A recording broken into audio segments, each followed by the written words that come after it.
আজকে আমরা বানাবো পনির টিক্কা। পনির টিক্কা তাওয়াতে বানাবো, একদম রেস্টুরেন্টের মতো টেস্টে।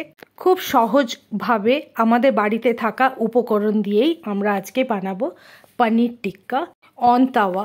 খুব কম সময়ে এটা তৈরি করা যায় এবং এটা ইভিনিং স্ন্যাক্স হিসেবেও খাওয়া যেতে পারে অথবা পনির টিক্কার রোল বানিয়েও খাওয়া যেতে পারে। Hello everyone and welcome to my channel. আজকে রেসিপি শুরু করা যাক। সবার প্রথম আমরা নেব পনির। টিক্কি বানাবো আমরা একদম ফ্রেশ পনির দিয়ে। ফ্রেশ পনিরটা কীভাবে আমরা বুঝতে পারবো, সেটা হচ্ছে যখন পনিরটা আমরা কাটবো খুব সফট থাকবে এবং খুব ইজিলি এইভাবে কেটে যাবে।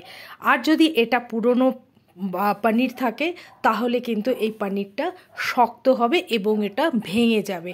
তো তার থেকে আমরা সবসময় চেষ্টা করব ফ্রেশ পনির দিয়ে বানানো, খুব ভালো খেতে হবে এই টিক্কাটা। তো প্রথমে আমরা পনিরটাকে নিজের পছন্দের শেপে কেটে নেব।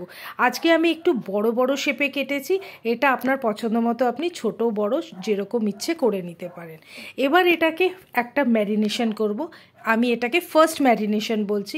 এটাতে দেব একটু নুন, লাল লঙ্কার গুঁড়ো আর দেব লেবুর রস দিয়ে আমরা এটাকে খুব ভালো করে ম্যারিনেট করে রাখবো কিছুক্ষণ। লেবু আর লঙ্কা আমি খুব ভালো করে আমরা এটাকে প্রত্যেকটা পনিরের পিস আলাদা আলাদা করে আমরা ম্যারিনেট করব, যাতে কি নুনের টেস্টটা খুব ভালো মতো এর মধ্যে আসে এবং একটু ঝাল ঝাল ভাবটাও এর মধ্যে থাকবে। এভাবে আমরা 20 থেকে 25 মিনিট রেখে দেব। তারপর আমরা আরেকটা সেকেন্ড ম্যারিনেশন করব। এবার আমরা একটা প্যান নেব। প্যানটাকে আমরা একটু গরম করে তার মধ্যে 2 টেবিল স্পুন অথবা 1/4 কাপ আমরা এর মধ্যে নিয়ে নেব বেসন। বেসনটাকে আমরা খুব সামান্য একটু ভেজে নেব। যখন বেসনটা ভাজা হয়ে যাবে এর মধ্যে থেকে খুব সুন্দর একটা স্মেল আসবে, বোঝা যাবে আমাদের বেসনটা ভাজা হয়ে গেছে। খুব সাবধানে কিন্তু বেসনটাকে ভাজতে হবে, বেসনটা কিন্তু খুব তাড়াতাড়ি পুড়ে যায়। তাই যখন একটু হয়ে আসবে তখন আমরা গ্যাস ফ্লেমটাকে অফ করে গরম প্যানেই কিছুক্ষণ ওটাকে নাড়াচাড়া করব। এবার আমরা একটা স্টিলের থালা বা স্টিলের কিছু প্লেট নিয়ে নেব। ওটাকে একটু গরম করে ওর মধ্যে দেব সর্ষের তেল 2 টেবিল চামচ। এর মধ্যে দেব 1/2 টিস্পুন হলুদ, 1/2 থেকে 1 টিস্পুন দেব আমরা নুন। এবার দেব লাল লঙ্কার গুঁড়ো 1 ছোটো চামচ। এবার আমরা অ্যাড করব এর মধ্যে ভাজা বেসনটা 2 টেবিল চামচ আর 1 টেবিল চামচ অ্যাড করব আদা রসুনের পেস্ট। তার সাথে অ্যাড করে দেব 2 টেবিল স্পুন অথবা 1/4 কাপ দই অ্যাড করব। দিয়ে একসাথে সব খুব ভালো করে আমরা মিক্স করে নেব। একদম ভালো করে মিক্স করতে হবে, এটাই কিন্তু ম্যারিনেশনটা এবার হবে।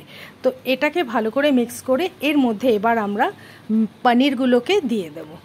এই পনিরগুলোকে এভাবে এর মধ্যে দিয়ে আরেকবার এটাকে আমরা খুব ভালো করে ম্যারিনেট করে রাখবো এভাবে। এবার বোথ সাইড আমরা এটাকে ভালো করে ম্যারিনেট করব, যাতে প্রত্যেকটা মশলার টেস্ট এর মধ্যে থাকে এভাবে।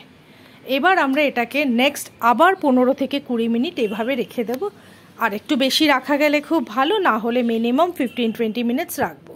তারপর একটা তাওয়া গরম করে ওর মধ্যে দেব তেল দিয়ে আমরা এটাকে একটা একটা করে পনির পিসগুলোকে এভাবে দিয়ে দেব। আর এক পাশটা হয়ে গেলে আমরা ওটাকে উল্টে দেব, দিয়ে অপর সাইডটাকেও ভালো করে ফ্রাই করে নেব। পুরো টিক্কিটা কিন্তু আমরা লো ফ্লেমেই ভাজবো দুটো পাশই। এবার যে আমাদের মিক্সচারটা রয়ে গেছে ওটার মধ্যে আমরা কিছুটা ক্যাপসিকাম কেটে ভালো করে এরকম ম্যারিনেট করে নেব। আর টিক্কিগুলো ফ্রাই হয়ে গেলে ওর মধ্যে এটাকেও আমরা একটু ফ্রাই করে নেব। তো এভাবে আমরা খুব ইজিলি বাড়িতে বানিয়ে ফেলতে পারি পনির টিক্কা, একদম রেস্টুরেন্টের মতো টেস্ট। খুব সহজেই এটা বানানো যেতে পারে বাড়িতে। আর আপনি যদি এটাকে নিরামিষ করে খেতে চান তাহলে রসুনটাকে স্কিপ করে দিলেই একদম সুন্দর এটা নিরামিষ পনির টিক্কা হয়ে যাবে। এভাবে বানিয়ে আমরা এটাকে স্ন্যাক্স হিসেবেও খেতে পারি অথবা এটা দিয়ে রোল বানিয়েও খাওয়া যেতে পারে।